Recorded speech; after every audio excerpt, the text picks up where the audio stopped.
नमस्कार, दिन भर की बड़ी खबरों में आपका स्वागत है। मैं हूं आपके साथ सुनीता तिवारी। आज के इस बुलेटिन में बात करेंगे पीएम मोदी के साथ हुई विदेश से लौटे डेलीगेशन के सांसदों की मीटिंग में क्यों नहीं पहुंचे ओवैसी, बताई वजह।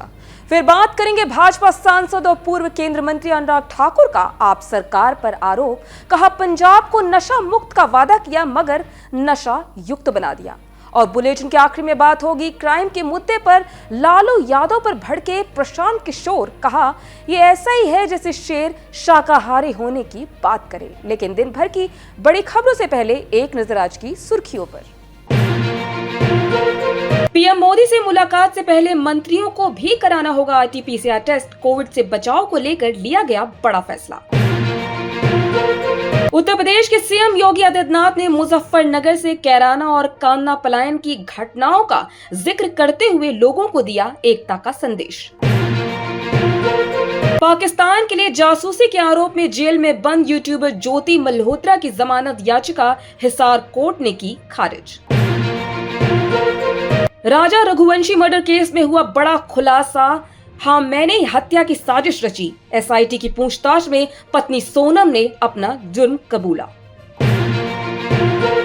दिल्ली एनसीआर में भीषण गर्मी का कहर, आईएमडी का ऑरेंज अलर्ट जारी, अस्पतालों में बढ़े डिहाइड्रेशन के मामले। बेंगलुरु भगदड़ मामले में आरसीबी के मार्केटिंग हेड निखिल की जमानत अर्जी पर कल आएगा फैसला।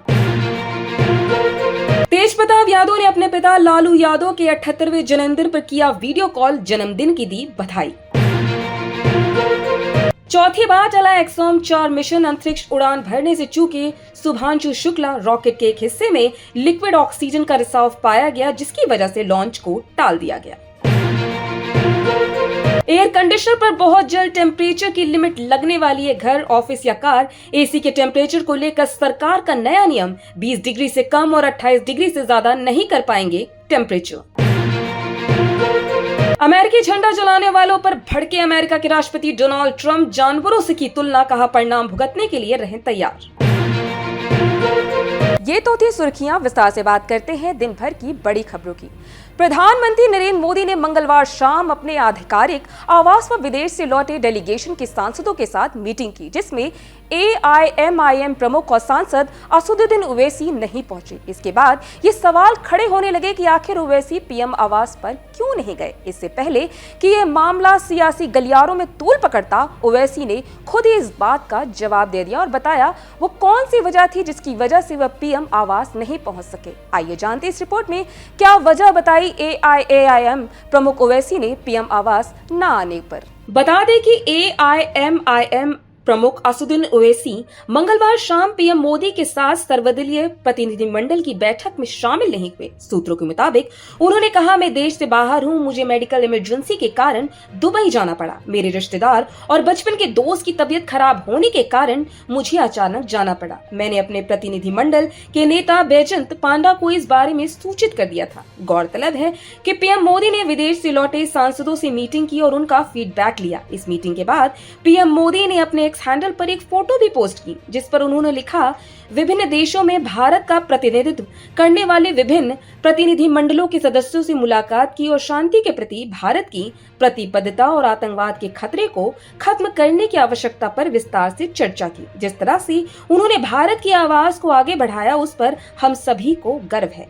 बता दें कि प्रधानमंत्री नरेंद्र मोदी ने मंगलवार शाम को अपने आधिकारिक आवास 7 लोक कल्याण मार्ग पर सांसदों की मेजबानी की। इस दौरान सांसदों ने विभिन्न राष्ट्रों में हुई अपनी बैठकों और अनुभवों के बारे में प्रधानमंत्री को जानकारी दी।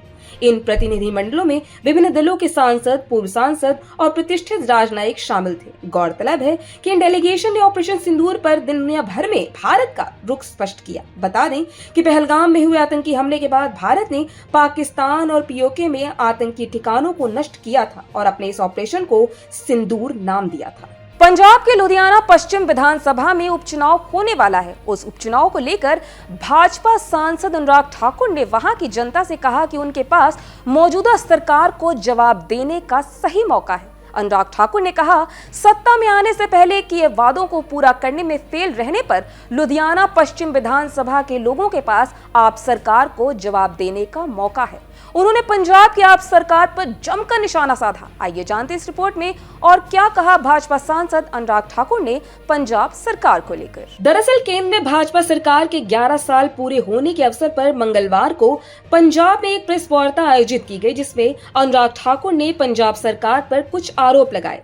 एक प्रेस वार्ता के दौरान भाजपा सांसद और पूर्व केंद्रीय मंत्री अनुराग ठाकुर ने कहा, आम आदमी पार्टी ने पंजाब को नशा मुक्त बनाने का वादा किया था, लेकिन उसने राज्य को नशा युक्त बना दिया।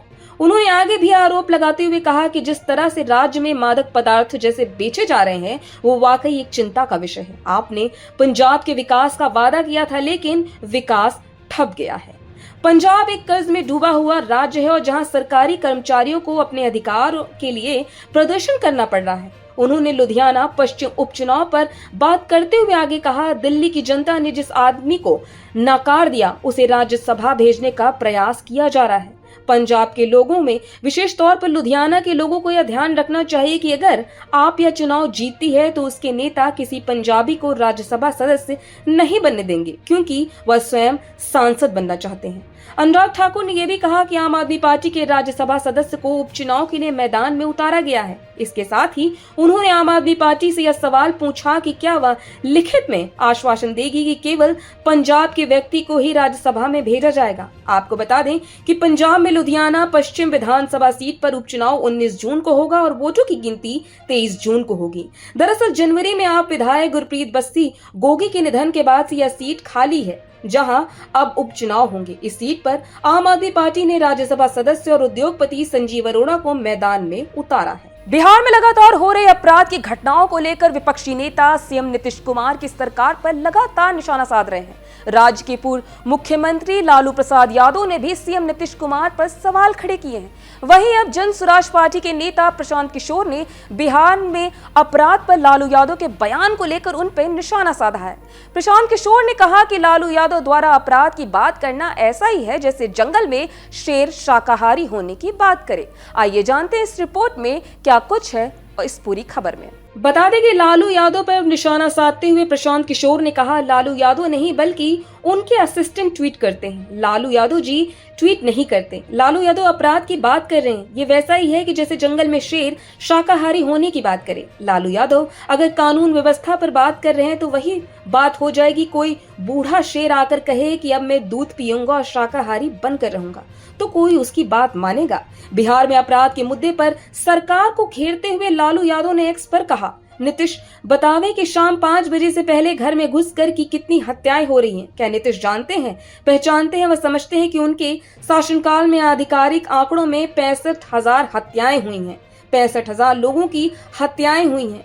नीतीश बीजेपी ने विधि व्यवस्था का दम ही नहीं निकाला बल्कि उसका अंतिम संस्कार भी कर दिया है। बिहार में इतनी भ्रष्ट, लापरवाह और कमजोर पुलिस कभी भी नहीं रही। बता दें कि जितिन राम मांझी द्वारा बिहार में क्राइम को लेकर अपनी ही सरकार पर सवाल खड़ा कर दिया गया था। इस पर प्रशांत किशोर ने कहा कि ऐसा है तो जितिन राम मांझी मंत्री पद छोड़ दें। प्रशांत किशोर ने कहा, हम 4 साल से कह रहे हैं कि इस सरकार का इकबाल खत्म हो गया है। सीएम नीतीश कुमार शारीरिक और मानसिक तौर पर अक्षम है, स्वस्थ नहीं है, वह मुख्यमंत्री बनने के लायक ही नहीं रह गए।